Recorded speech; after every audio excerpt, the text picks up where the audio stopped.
The brand new iPhone XS Max, Apple's latest attempt at selling the same thing over and over again, is here. This time with a couple new backgrounds and a slightly larger screen size. Is it worth your money? I've systematically durability tested about 100 different flagship phones over the past few years, and it's time to see if Apple's Gold XS Max is durable. Let's get started.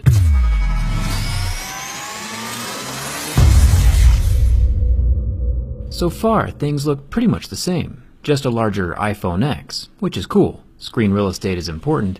Inside the box we get our usual Lightning port headphones and a short Lightning to USB charging cable. But this time around, Apple has decided not to include any dongles in the box. Why though? It's pretty simple actually. When comparing two dongles side by side, if I wanted to bulk manufacture a USB-C headphone dongle, it would cost me about 39 cents each. Super cheap.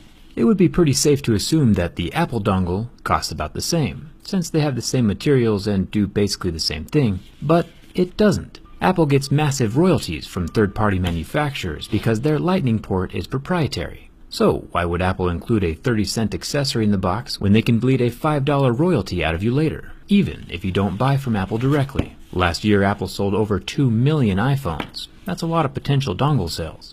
The reason Apple removed all the ports from their phones and laptops is because the 23 different dongles they sell on their website are basically pure profit, and everyone still needs to buy them. Apple claimed that the iPhone XS has the most durable glass ever in a smartphone. Let's see if the scratch resistance has changed at all. It's pretty safe to assume that glass is glass and glass breaks, and my Mohs scale of hardness will let us know how scratchable it is. We've seen plastic phone screens scratch at a level 3, glass phones would start scratching at a level 6, and sapphire crystal displays start scratching at a level 9. No surprises here when the glass starts scratching at a level 6, with deeper grooves at a level 7. It's important not to trust Apple's marketing jargon. This new iPhone screen will scratch just as easy as your last iPhone. Grab a screen protector. There is a thin layer of plastic between the glass and the metal frame of the phone, which is a nice little impact absorption layer. I'll do a drop test later, but glass is glass, so I'm pretty sure we already know how that video is going to end up. There is no home button or fingerprint scanner on the phone this time around. The front-facing 7-megapixel camera and Face ID are both protected by the same front glass. The earpiece grill is made from metal, and it's not going anywhere. It's pretty secure and won't fall out on its own. One thing I am a huge fan of is Apple's stainless steel frame. Gold coloring might not be your thing, of course, but the weight of stainless steel and the durability that comes with it is impressive. Stainless is harder than aluminum and more difficult to scratch. It can still get scratched, of course, but the sound and the damage inflicted will be less on this steel iPhone than an aluminum iPhone, which is a good thing. Apple has included a dual SIM card tray with a little rubber ring around the top to keep water out for that IP68 rating. Still no expandable memory slot, but Apple's never had one, so iOS users don't know what they're missing. The buttons are also made from metal and can't be removed from the frame. Stainless steel also conducts less heat than aluminum, so it'll usually feel cold to the touch every time you grab it. Good for that premium external feel, but bad for the internal processor heat dissipation.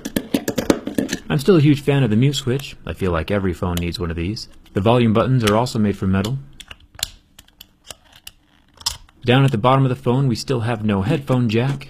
Apple owns both wireless AirPods and Beats, so of course they would prefer if you went wireless. Apple kinda creates a problem and then charges you for the solution. Incredibly good business plan, but bad news for your wallet. Apple didn't become the first trillion-dollar company by being generous. Speaking of lack of generosity, if you crack the back glass on your iPhone XS Max, it will cost a whopping $599 to replace. That risk, for something as fragile as glass, makes Apple's glass phones the most cosmetically fragile and delicate pieces of technology on the planet. A replacement back glass for a Samsung phone is around $30. Huge difference. If you've already given Apple all of your money, I'd debrand the phone with a skin or a case. No reason to give them free advertising as well. Now for my favorite part. Apple says they're all about those premium materials, which is great. For the most part, they do a pretty good job. But Apple is still bragging on their website about using sapphire crystal on their camera lens to protect the dual 12-megapixel cameras. Sapphire crystal would be extraordinary if it was pure sapphire. Remember, glass scratches at a level 6. Sapphire should resist scratching until a level 8 or 9, just shy of diamonds at a level 10. Apple's impure sapphire, as you can see, starts scratching at a level 6, the same as glass. This Tissot watch though, built with a pure sapphire face, does not scratch at level 6. Back to the iPhone XS Max camera lens, we see more scratching with a level 7 pick, also in line with what glass would be doing. The sapphire Tissot though is still scratch-proof, even at that same level 7. On the Max camera lens using a level 8 pick, where sapphire should start scratching, we see another mark. Taking that same level 8 pick back to the Tissot, we finally see some faint scratching. In my opinion, if Apple's impure sapphire isn't doing what sapphire is expected to do, they shouldn't be calling it sapphire. Let me know what you think in the comments. At least the Tissot watches are always consistent. As long as Apple keeps using their inferior sapphire, I'll keep buying more watches to show what premium actually looks like.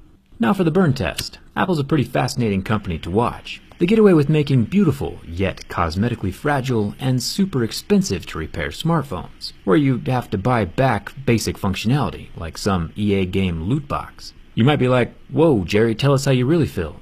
Alright, I will. It's like Tim Cook walked on stage with the fully functional Galaxy Note 9, snapped his Thanos fingers to remove half of the cool features, raised the price, and we got left with an iPhone XS Max. Maybe next year Apple will start leading in innovation again, but I'm not getting my hopes up. There's better profit margins with dongles. The 6.5-inch Super Retina display lasted over a minute on my burn test, which is pretty cool, just like the Galaxy S8 a few years ago.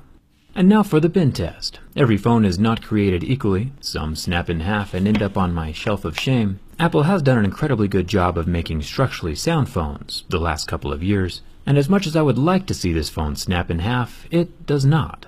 Apple has once again constructed an incredibly solid and structurally sound device. Unless you end up cracking the back glass, of course. That extra $600 charge will test anyone's sanity, so be ready. The iPhone XS Max passes my durability test. But is it the cure to unhappiness? Probably not. I'd say skip this one and spend your extra cash on memories and experiences. Your current phone is probably fine, and it's not worth the marginal upgrade.